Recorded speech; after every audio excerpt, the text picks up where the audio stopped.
For nearly 1,000 years, Constantinople had survived everything the world could throw at it: Arab sieges, Bulgarian invasions, Crusader betrayal, plague, civil war, political collapse. And yet, through every disaster, the city endured. Its golden domes still reflected the morning sun. Its marble palaces still overlooked the Bosporus. Its churches still rang with prayers spoken in the language of emperors. To those born inside its walls, Constantinople did not feel like a city. It felt like destiny. It felt eternal. And among those raised to believe that more than anyone were the daughters of Byzantium's noble blood. Hidden behind palace walls, surrounded by silk, icons, tutors, priests, and carefully arranged futures, girls like Theodora were taught something from the moment they could speak. Their blood was not ordinary. Their names carried history. Their marriages could create alliances, prevent wars, or reshape dynasties.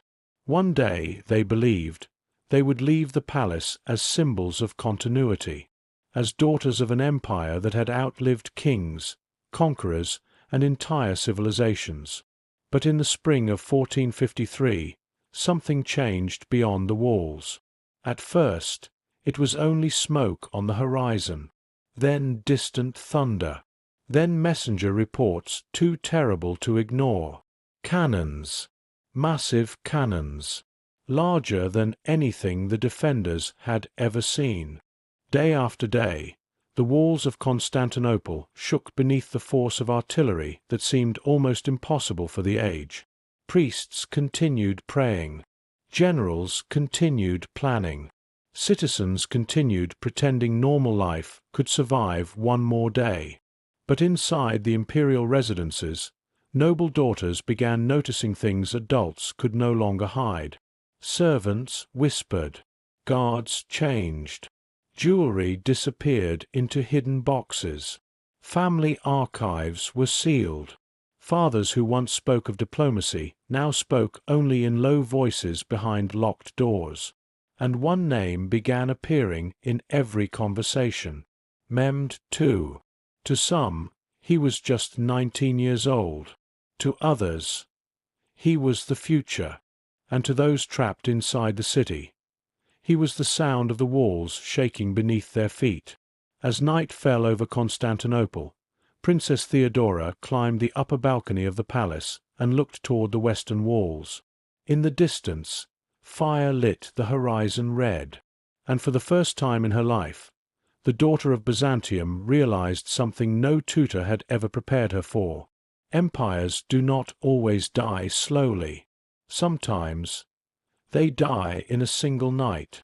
As the siege of Constantinople entered its final weeks, something changed inside the imperial residences. Not outside. Outside, the city still fought. Priests still prayed. Soldiers still stood on broken walls. Citizens still carried stones, timber, water, and weapons through narrow streets that had once carried emperors. But inside the palace, the illusion had already died. The noble families of Byzantium had lived through political chaos before. They had survived assassinations, crusades, betrayals, and centuries of slow decline. But what shook them now was different. This was not another siege. This felt final. And among those who sensed it most clearly was Theodora. She noticed it in small things first. Family portraits quietly removed from walls. Imperial seals locked inside cedar boxes. Servants burning correspondence before sunrise. Priests' blessing rooms that no one planned to sleep in again. No one explained anything. No one needed to. In royal households, silence often carries more truth than words. By now, the name of Mehmed II was no longer spoken with disbelief. It was spoken with precision. His age, his numbers, his artillery, his ships, his discipline, his patience, and perhaps most unsettling of all, his certainty. Some noblemen still believed the West would come, that Venetian ships would appear, that Genoese allies would break through the blockade, that Rome itself would not allow the imperial city to fall. But each sunrise made those beliefs harder to defend, because no sails appeared, no banners, no armies, only smoke. Inside private chambers, conversations became brutally honest. Fathers discussed succession as if the empire had already ended. Mothers spoke of routes through monasteries, merchant tunnels, and hidden docks along the Bosporus. And daughters, for the first time in their lives, were invited to listen, not because they were old enough, but because there was no time left for childhood. Some noble girls were told to hide jewels beneath servant clothing. Some were ordered to destroy family records. Some were taught false names. And Theodora was told something far more disturbing. If the city falls, do not tell anyone who you are. At first, she thought it was fear. Then she realized it was strategy, because in the final hours of dying empires, names can become liabilities, titles can become prices, and royal blood can become currency. And somewhere beyond the walls, beneath banners moving in the wind, Mehmed already understood that better than anyone. By the final week of May, the people of Constantinople no longer asked whether the city could survive. They asked how much time remained. The walls, once believed impossible to break, now carried wounds visible from every district. Entire sections had been reduced to fractured stone, smoke-blackened towers, and exhausted defenders whose armor no longer matched the confidence in their eyes. Day and night had lost meaning. Cannons spoke without rest. Prayers never stopped. And sleep had become a memory. Inside the palace, Theodora had stopped wearing silk. She no longer looked like a daughter of emperors.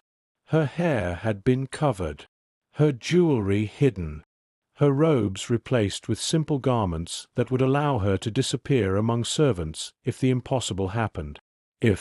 But by now, no one inside the palace still used that word. The final assault began before sunrise. At first came the horns, then drums, then thousands of voices moving together with terrifying precision. Not chaos, not desperation, discipline. And that frightened the defenders more than anything, because chaos can fail. Discipline usually doesn't. Across the western walls, wave after wave of attackers moved through smoke, broken stone, and falling timber. Arrows darkened the morning sky. Oil fires lit ruined towers. Bells rang so loudly that some survivors later claimed they could no longer hear their own voices. Inside the imperial residence, servants ran through corridors carrying icons, family records, and whatever gold remained. Priests moved from room to room offering blessings to people who no longer believed blessings could stop what was coming. And then the earth shook, not from cannon fire, not from collapsing towers, but from something worse. The gates. Somewhere near the breached defenses, one of the entrances had fallen. And suddenly, the city's oldest fear became real. The enemy was inside. Panic moved faster than soldiers ever could. Families split apart in seconds. Children disappeared into crowds. Guards abandoned ceremonial positions and ran toward private exits. And Theodora, for the first time in her life, ran, not as a princess, not as Byzantine blood, not as someone born for diplomacy, but as someone trying to stay alive. Through smoke-filled corridors and staircases built by emperors long dead, She followed her mother toward hidden passages beneath the palace. But halfway down the final staircase, they heard something no daughter of Byzantium had ever expected to hear inside imperial walls. Foreign voices. And steel. Very close. By the time the final defenders of Constantinople had either fallen, fled, or disappeared into the burning districts of the city, the imperial palace no longer belonged to Byzantium. It belonged to history, and history had already chosen a new owner. Inside the smoke-filled corridors beneath the palace, Theodora stood motionless, her heart beating so violently she could hear it louder than the chaos above. Her silk was gone. Her jewels were hidden, her hair covered, her voice silent. For all appearances, she was no longer a princess.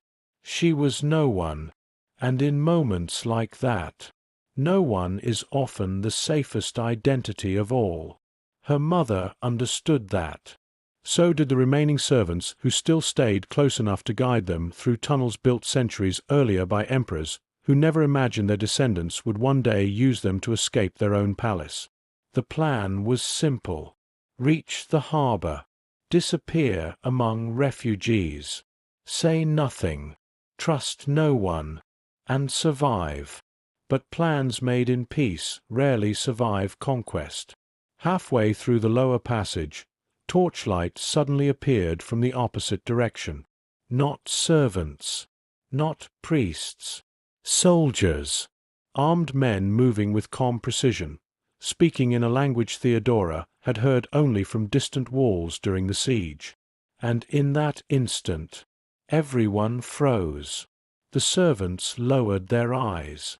Her mother tightened her grip, and Theodora forgot to look afraid.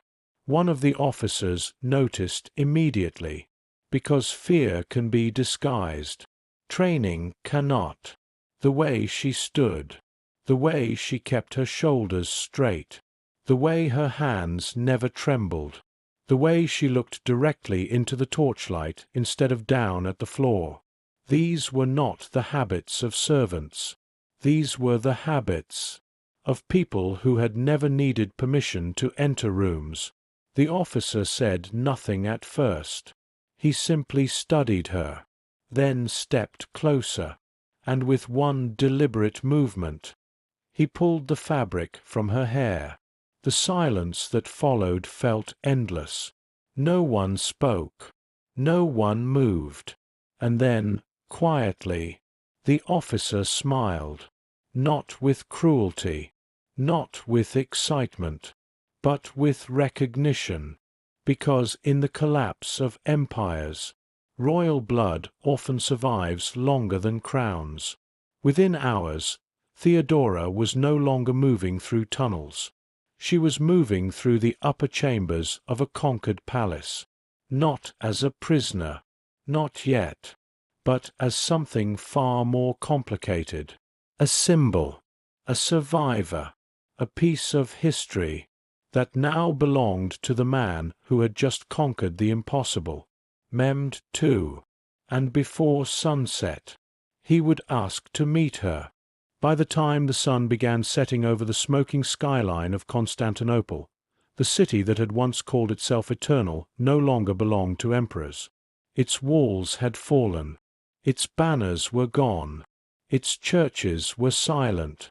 Its palaces had new footsteps inside them. And somewhere deep within those same imperial chambers, rooms where generations of Byzantine rulers had shaped alliances, declared wars, arranged marriages, and protected bloodlines, Theodora waited. Alone. Not in chains. Not in darkness. Not in the conditions she had imagined. Instead, she waited inside a chamber lit by oil lamps, surrounded by silence so complete it felt almost unnatural after weeks of artillery, screaming, and collapsing stone. And that silence frightened her more than battle ever had. Because violence has rules. Silence does not. Outside the chamber, soldiers moved with calm efficiency. Orders were given. Inventories were taken. Sacred objects were catalogued. Archives were protected. Fires were controlled. And slowly, Theodora realized something deeply unsettling. Mehmed II had not come to destroy Constantinople. He had come to inherit it. When the doors finally opened, every warning Theodora had heard during the siege returned at once. Stories told by frightened servants, rumors shared by nobles, half-truths whispered in palace corridors. She expected arrogance, cruelty, triumph, perhaps humiliation, perhaps negotiation, perhaps worse. Instead, the man who entered looked far younger than the stories, and far calmer.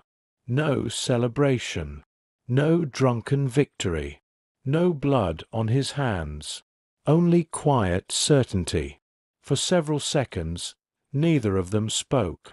Then Mehmed looked at the young princess, not as soldiers look at captives, not as kings look at trophies, but as rulers look at history. And then he asked only one question. "Do you still believe this city is dead?" Theodora did not answer immediately, because in that moment she realized something no one inside Byzantium had understood soon enough. Empires do not always end when walls fall. Sometimes they continue under different names, different languages, different banners, and different rulers. History never tells us exactly what happened to women like Theodora after the fall. Some disappeared into marriage alliances. Some entered noble households. Some became symbols of continuity between worlds that had once tried to destroy each other. And some simply vanished from official record. But one thing seems certain. When people remember the fall of Constantinople, they remember the cannons. They remember the walls. They remember the conqueror. But hidden somewhere behind those final hours was a princess of Byzantium who lived long enough to watch her empire survive. Without her,